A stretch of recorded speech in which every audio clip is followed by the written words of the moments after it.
Hi everyone, welcome back. Today we are making kimchi.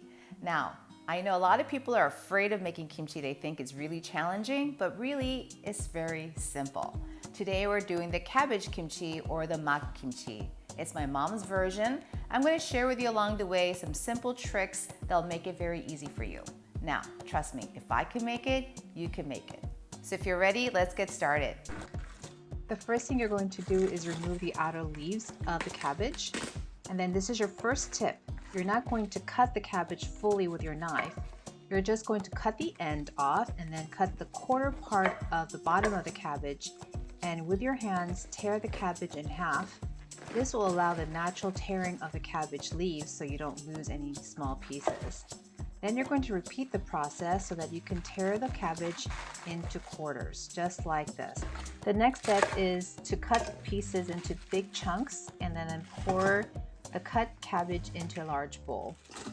Then I'm going to make salt water. This is just salt and water, and I'm going to mix it thoroughly until it's fully blended in or dissolved. And then I'm going to pour the salt water over my cabbage in my large bowl, just like this. And then I'm going to press the cabbage down so that it's soaking in the water. Now, this is your second tip. You can use something to weigh it down. In this case, I'm using a plate and a bowl just filled with water, and it's going to sit in the water bath for a few hours. The next thing I'm going to do is make the filling for the kimchi. Now, the first thing that goes in is a white radish. And I'm going to chop this into matchstick sizes actually. And I like to keep them a little bit on the chunky side because I like the crunch of it as I'm eating the kimchi. We're going to cut about 1.5 cups of radish and put it into a large mixing bowl.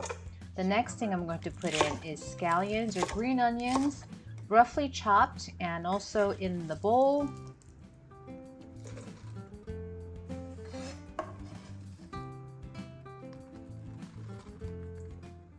That's followed by minced garlic, also roughly minced or chopped. That also goes into my filling.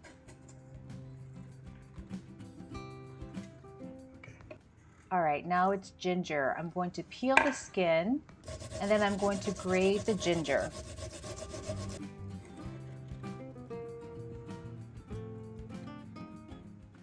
The last thing that goes in is going to be an Asian pear. Now, if you can't find an Asian pear, you can use a regular pear. Now I'm going to just peel the skin, cut the core, and then grate it. The Asian pear really gives it a very nice sweetness to it, as well as helps the fermentation process of the kimchi. Now it's time to make the paste. So to a pot of boiling water, I'm going to add some flour and I'm going to mix that. Now you may need to lower the heat because you don't want to burn it, but you're going to get this kind of thick consistency of the paste.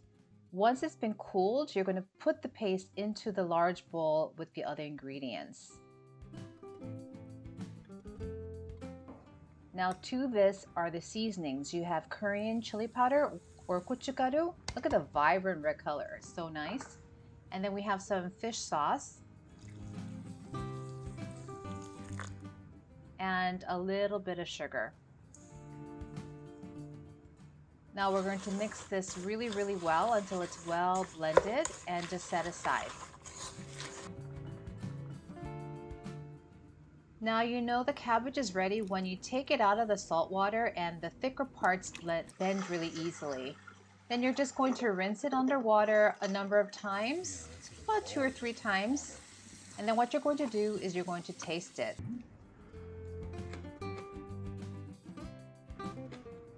It's perfect.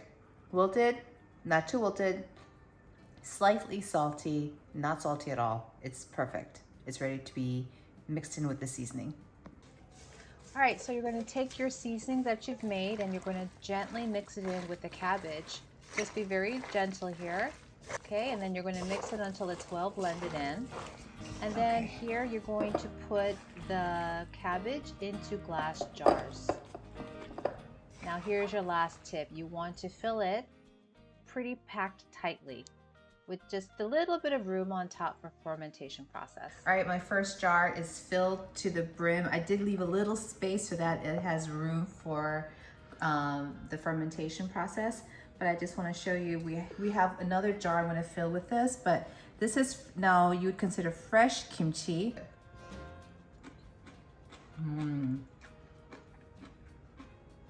It's so delicious. All right, so I'm going to show you what this looks like after it's been fermented for about a week. Okay everyone, it's been 1 week since I made the kimchi. Today is the taste test. Give it a quick taste. I made the pieces pretty big so you get that nice crunch. It's so delicious. It probably could ferment a little bit longer if you want the pungent fermented flavor.